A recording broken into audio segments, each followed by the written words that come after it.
Entrepreneurs on born that brew. You are now listening to the Entrepreneur Podcast with your host, Adam McChesney. Let's grow! Welcome to the Entrepreneur Podcast. I'm your host, Adam McChesney, and I want to thank you for being here today. If you're listening, please be sure to subscribe to the show and leave us a 5-star review on Apple and Spotify. We would love for you to share this on social media by tagging me and our incredible guests.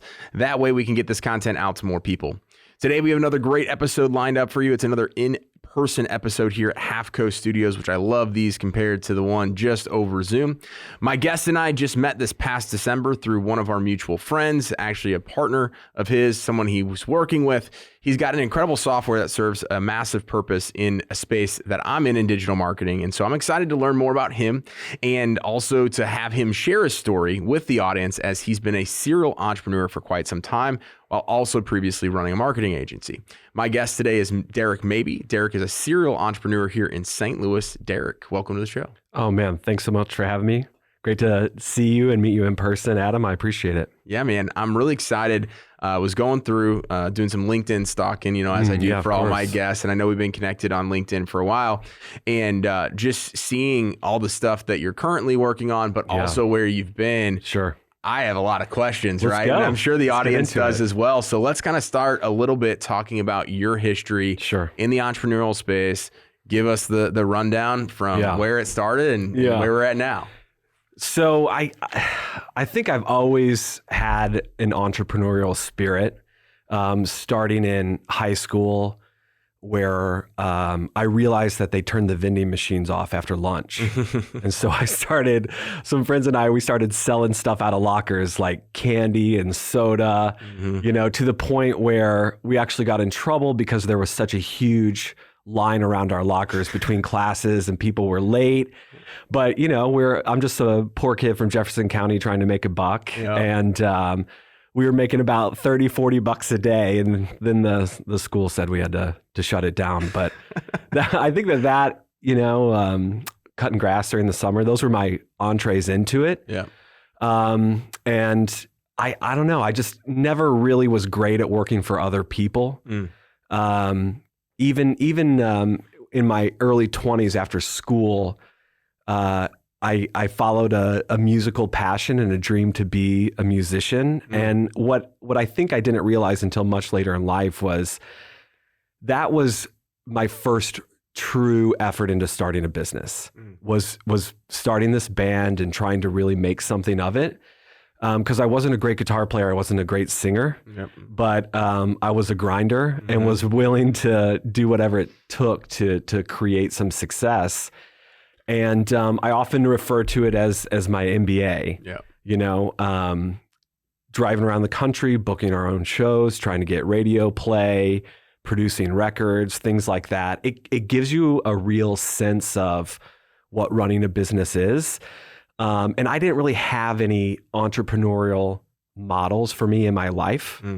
And so I think I just sort of naturally gravitated towards this thing because, regardless of where you're from or who you are, everybody kind of understands the music industry and what it takes, right? And so I don't even know if I was that passionate about music as much as I was like, I want to do something with my life that makes me successful. And this seems like the easiest way to go do it, even though it was incredibly difficult and sometimes even miserable, Oh, I believe that. But that's how it all started for me. And it really did give me the confidence that I could go do something on my own. So I got a few years of agency experience under my belt with some stellar agencies out of Kansas City. One of them is the largest travel and hospitality agency in the country. It's called MMGY Global now. It was MMG Worldwide when I was there. And I was lucky enough that I got thrown into the digital mix. And it's interesting. I actually was very, very fortunate that I saw disruption happen through the digital space in a couple different industries. So first was the music industry. Like when I was trying to make it, it was right when Napster was huge. It was when MySpace was the only real social network. And that's how you promoted your music and your band. And it was that crossover of CDs to digital, right? Well, the travel industry was the same thing. In the mid-2000s, the mid-aughts, travel started happening online. You stopped calling a travel agent. You stopped calling the 800 number for the airlines or for the hotels, and you went to Google. And so I was there when all of that shift in not just consumer behavior, but the media dollars transitioned too. And that experience really led me to look at the other industries and say, okay, if this is happening in travel, it's going to happen everywhere else. And even if I am marginally successful, I can just ride this wave, start an agency, and make something happen for myself. Yeah. And so that's ultimately what I did. I started a company called Evolve Digital Labs. And it sort of was by accident. I really was consulting for a few other agencies and just started building clients, and then it happened. Amazing. And how long did you, and that was here in St. Louis, correct? Yeah. And then how long did you have that agency for? For 10 years. Okay. Yeah. Impressive. Well, it's you probably something. aged 20 or 30 in this. Yes, then. no question. 3 kids and an agency in 10 years. And man, That's a lot. yeah, I really do. I look at pictures of myself the last 2 or 3 years of running that agency. Not only did I put on a ton of weight, but man, I just had this exhausted look on my face, you know, in every single photo, which you couldn't get me in very many photos because I was tremendously embarrassed about the toll that it had taken on me mentally and physically. Sure. So yeah, it's tough, man. If you can't find that balance, and I'm not great at finding that balance, it can wear on you. Yeah. No, the entrepreneurship is not for the faint of heart. It's one of those things where I feel like there's never going to be that like true perfect balance, but it's Right. like seasons of balance. Yes. But entrepreneurs always say, oh yeah, there's no perfect balance. There's seasons. And then every single season, it's like the business or the agency is like way up here. That's in terms right. of that. And then everything's Everything there. else, So yes. you have to have some sort of like common balance along the way for sure. So when did you exit that agency? Yeah, so I think we finally closed the deal at the end of 2019. Okay. And you know, it was a great transaction for me. I found a buyer that didn't need me to stick around, and that was key for me because I really was at the end of my rope in terms of being able to contribute in a meaningful or positive way. And so I did a year sabbatical basically, you know, and tried to A, lose weight, and B, like reintroduce myself to my family, because I was doing anywhere from 60 to 80 flights a year. Wow. Yeah. Wow. It was out of control. Yeah. So not a ton of time at home Monday through Friday. And so took a year sabbatical and then started to kind of try to figure out what was next. Yeah. So talking about what's next, where kind of things at? What are some? Yeah. things you're working So I took the proceeds from the sale and have invested in a handful of different companies. Some of those I have a more active role in than others. I'm spending a lot of time working in the direct-to-consumer space, a home fragrance brand. You can go to saintcandles.com actually if you want to help out there. Yeah. And then working on this ClickScore project, where what I realized in my effort to help start these other businesses and get into the direct-to-consumer space and really sit on the other side of the table from an agency, Yep. it's incredibly hard to hire an agency. It's incredibly difficult to find trustworthy people. And you realize how much those logos matter and how much a good pitch deck matters and how effective your salesperson matters when you're sitting on the other side of the table. Not that you don't as an agency owner, you know all those things, but it's that if you're interviewing 10 agencies, they sound really similar. Oh. And you may think that you are saying things unique as the agency owner, or you're doing like these really inventive things. I'm here to tell you, after hiring a handful of them, they all sound pretty similar. So then you're kind of left with looking at, okay, who has the most like experience? Who do I trust the most? But that still is an incredibly difficult thing to do. And that's what really birthed what ClickScore is now. It's this idea that, we can put a quantitative number on the efficiency in which somebody manages digital media. And if we can put that quantitative number on the efficiency in which they manage digital media, then we can also allow the buyers to get a transparent view and to see who manages things efficiently in the space, has the bandwidth to continue to manage their account well, and get a sense of how their changes to the media campaigns impact success for the business.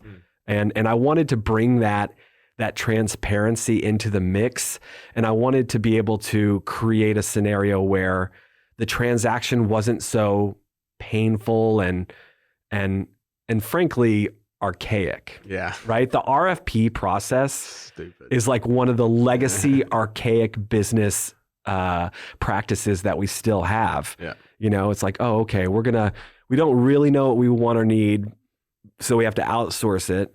But then we're going to make this list of questions that apparently is going to get us to the holy grail of who's the right partner, and everybody's going to come in and do a dog and pony show. It's like the first couple dates you have, right? Where you're just like, oh, this person's amazing. Yeah. No flaws whatsoever, right? This is perfect. Yeah. And so we just wanted to do something that really cut at the heart of that and try to disrupt that process, because we believe there's a better, more efficient way.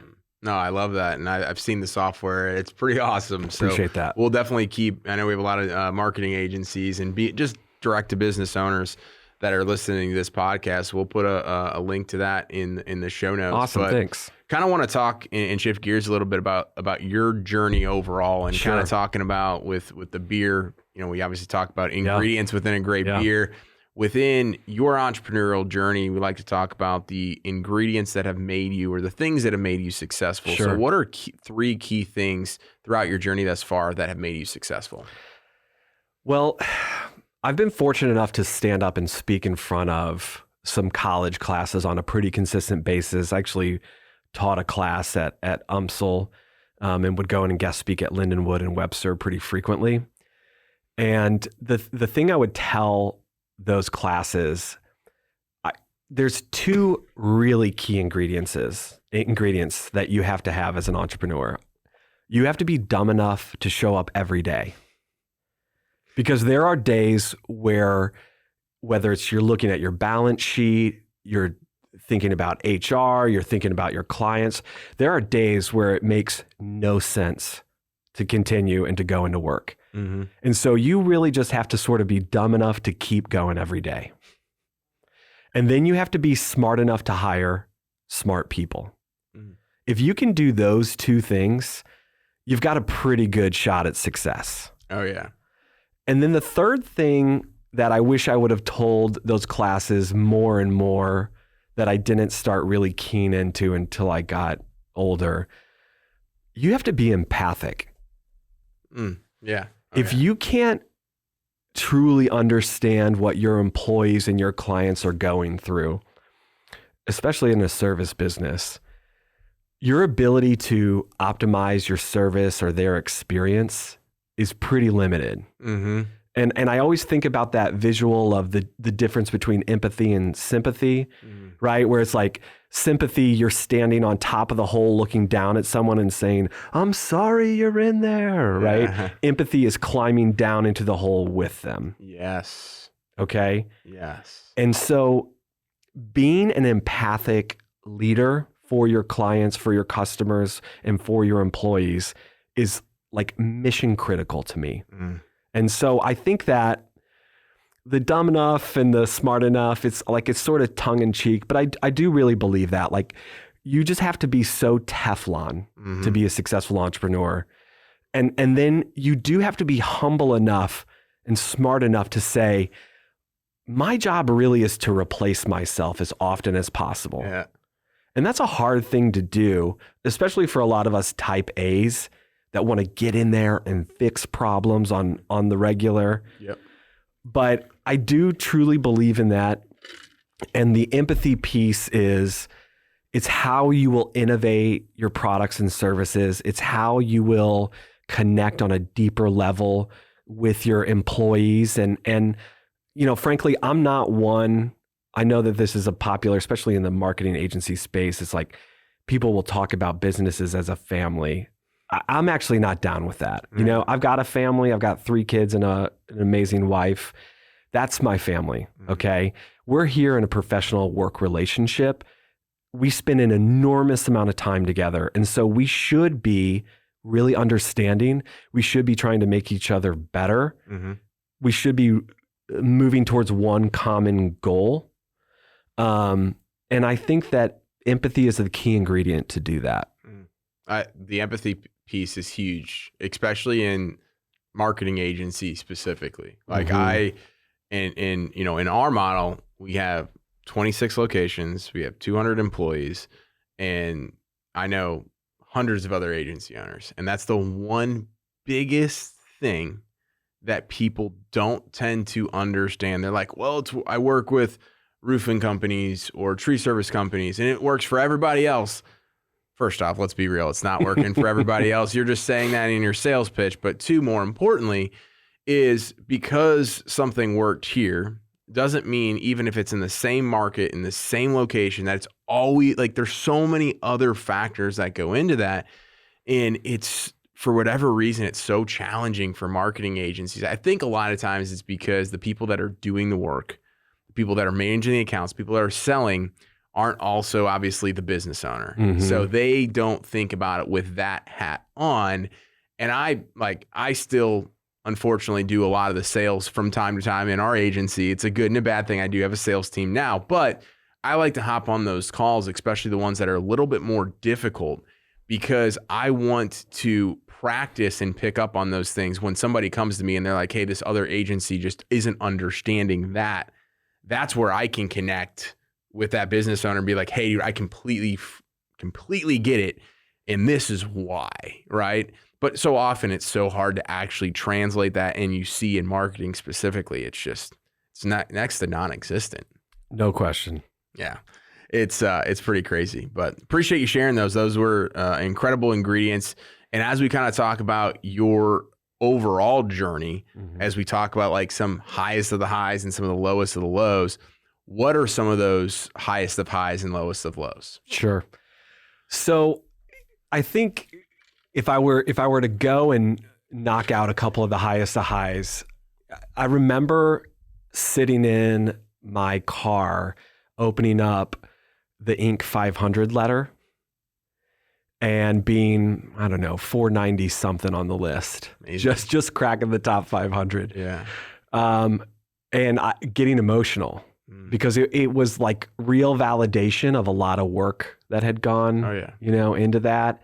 And, that's sort of silly in some ways, but we had a good team. We probably were like 8 to 10 people around then, maybe 12 people.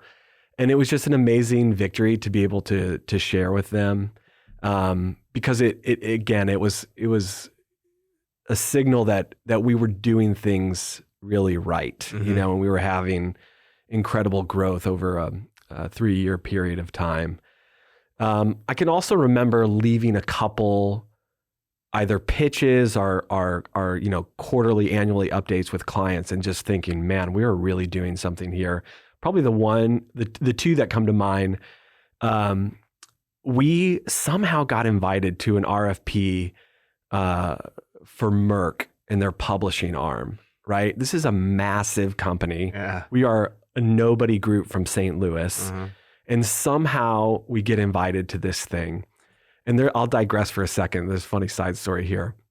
So we get invited. We're putting a deck together. We work tirelessly on this thing and do exactly what I hate now on the other side of the table. But I can remember literally having to travel for another client the day before. And so we were going to meet the team. And one of my team members failed to get the correct address. And so my other team member and I that were traveling, like we had to go jump on a plane. We didn't get to sleep. We had to catch a red eye and then drive to another location and then somehow show up and like pitch and try and win this business. And we were competing with like the sapients of the world, like the big boys, right? Mm-hmm. And so we left that pitch and I really thought we did a great job. And we got a call shortly thereafter, like on the ride. They're like, I'm not saying that you guys are going to win the business, but you guys, you put together a really good pitch and you did sound pretty different. So that was a great validation, and we did ultimately win that. And then the other piece I can remember is we were working with Charter Spectrum, and we went in, and again, we're the smallest by far agency contributing to this massive company. And the employees that were running the account, that were doing the paid media for them, were just shredding it, doing an amazing job. And so they've got all these people in here, and the leader of the marketing team comes up and is just like, whatever these guys are doing, you should emulate, because they are growing our business for real. And so again, you're sitting next to these massive companies, and we're, I don't know, 15, 20 people at this time, right? And so to go in and win that stuff, because they could pick anybody they want. Oh, yeah. Both those brands could. Yeah. Merck could pick anybody they want. Charter can pick anybody they want. Mm-hmm. And so to have those victories and those successes, and not just win the business, but then and really contribute to growing the bottom line of these massive companies, that's it, man. That's what gets me going. Like that's the juice for me. Oh yeah. The lowest of the lows, oof.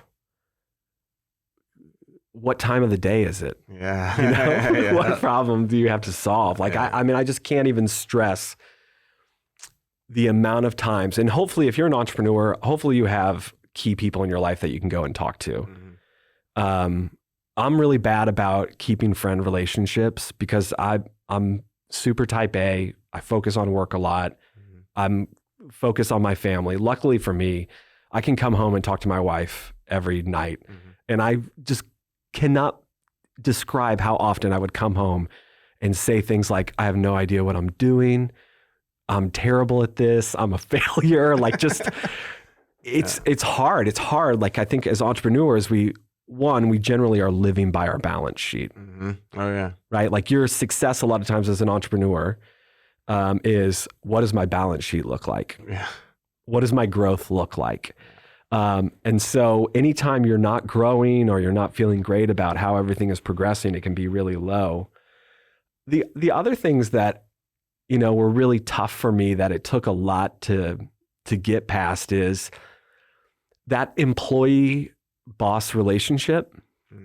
When you are letting your employees down or they don't have a great experience working for your company, that crushed me. Mm-hmm. It crushed me. I took it as such a personal challenge and would, oh man, it just would murder me if employees weren't A, successful, or B, enjoying themselves. And so as you grow, and by the time I sold Evolve, we were 40 something employees.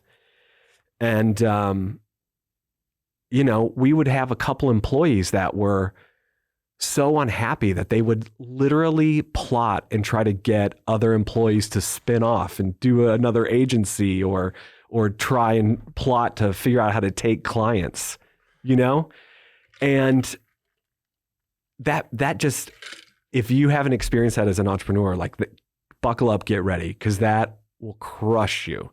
And in the end, you have to be like, oh, well, okay. So they're no longer good employees, or they're no longer going to be employed, or what have you. But when you hear those things or you learn about those things, man, that was lowest of low. The last one I'll share is with that charter business, and I think we're probably far enough away from this where I can tell this story. So we were crushing it so much on paid media that they started to bring us into other areas of their business. Mm-hmm. And one of those was to do organic work for them. And in the process of doing the organic work, I had these 2 employees working on the account, and they sort of unknowingly leaked a PR release to the St. Louis Post-Dispatch. And the Post-Dispatch was going to write a story about it. Now, they thought they were doing link building, raise that authority, rank for new terms, show up in Google. But what they had really done was just crushed an embargo for the senior vice president of public relations at a communications company. Yeah. Okay. So word spread pretty fast because a writer at the Post-Dispatch, and God, I'd love to say his name because I'm not a huge fan of this guy, but he reached out to the PR team at Charter to get a comment on it.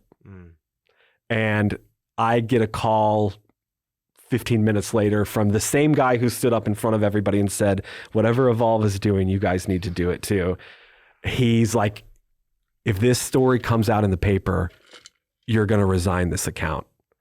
And at this point in time, this is a multi-million-dollar account. I mean, we're probably placing, I don't know, God only knows how much media, $1 million a month for them, something, I don't know. Huge.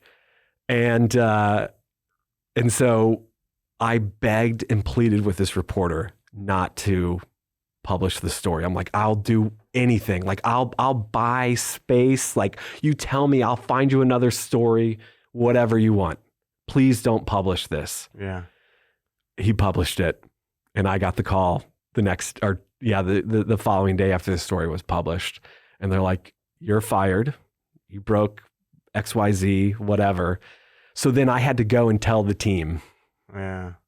We just lost this huge account, On the contrary, like the flip side of it all was nobody lost their job.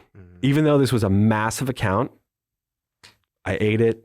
Everybody kept their jobs, and probably ultimately we were better for it. I mean, maybe not my pocketbook, but but those are the things. Like, sometimes you lose, and you just got to pick yourself up, and that's why you got to be dumb enough to come in the next day after you get that call. No, man, some incredible stories, both on the high and the low end. Appreciate you sharing that. I learned a lot from it being in similar shoes, in the agency world. So thank you very much. One of the things we also like to get in is, the biggest lesson that you've learned that you would share with an entrepreneur, that whether they're just getting started or they've been doing this for a while, they just want to save years, right? They want to save years worth of mistakes. What would be that biggest lesson? Man, so many. I've said this to a few people. I swear I'm going to do this. I'm going to write a book titled, I Made All the Mistakes So You Don't Have to. I love that. Yeah. I should write that book because I have made all the mistakes. So I'll try to summarize this. Know who you are getting into business with. Right? And you think but man, do all the homework you can to know who you're getting into business with. Because I've had to buy out business partners who weren't active in the day-to-day business because, frankly, I was a dumb 27-year-old and I made a terrible deal with some business partners. And then in order to buy my way out of that, I made another not so great deal with another investor, to buy those guys out.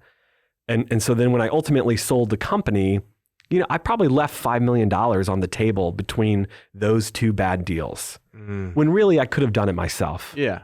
There was very little that I ultimately ended up extracting from those business partners that I couldn't have figured out with a little bit more time. Yeah. Maybe it wouldn't have been 10 years, maybe it would have been 12 years. Yeah. Maybe I wouldn't have sold for what I sold Evolve for. Maybe I would have sold sooner and it had been a little bit less.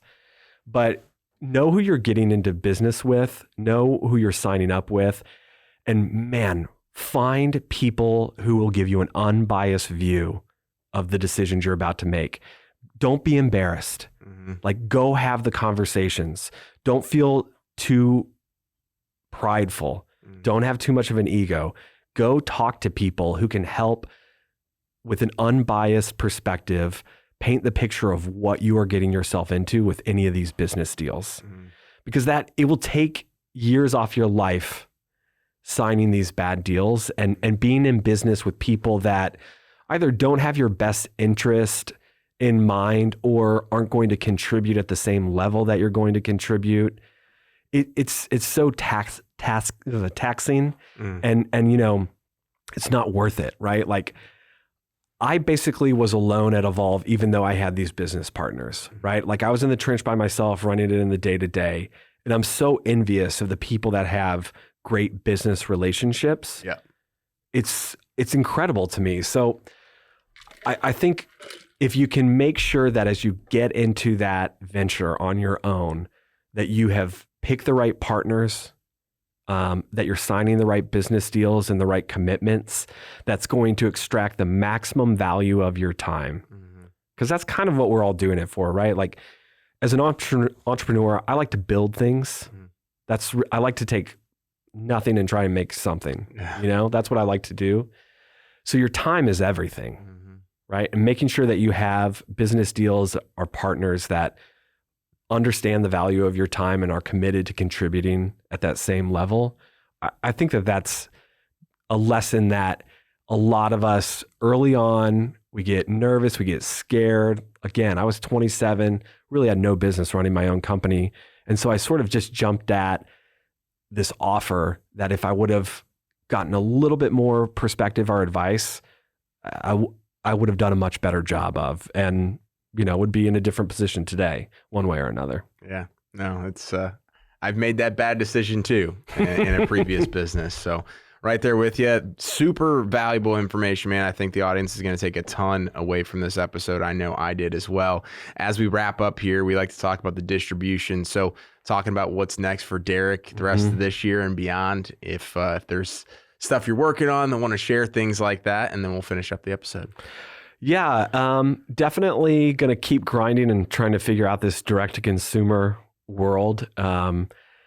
Google and Amazon have done an amazing job of taking a lot of profitability out of this. So figuring that out and continuing to scale and try to make ClickScore all it can be. But, you know, frankly, like just on a personal / professional note, I'm just trying to dig in and figure out the best version of myself. Love you that. know? Yeah. That's really what I'm working on right now. Love that, man. Well, thank you so much for coming on the episode today, man. Where can people connect with you online? Yeah, the best place for me is probably LinkedIn. So Derek Mabie, it's Mabie. Not a lot of maybes out there, so you'll be able to find me pretty easily. Yep. So connect with me there. Love to chat, love to talk to entrepreneurs, those going through the struggle. Again, I made all the mistakes, so hit me up. Be happy to share any advice. Awesome, man. We'll put that in the show notes. Thanks again for coming on. Appreciate your time. Thanks so much, Adam. And thank you again to the audience for tuning in to today's podcast. Please be sure to subscribe, download, and share our content. Leaving a 5-star review goes a long way. We'll see you all next week. And remember, entrepreneurs aren't born, they are brewed. I'm an entrepreneur. Entrepreneurs aren't born, they're brewed. Thank you for listening to Entrepreneur Podcast with your host, Adam McChesney. Let's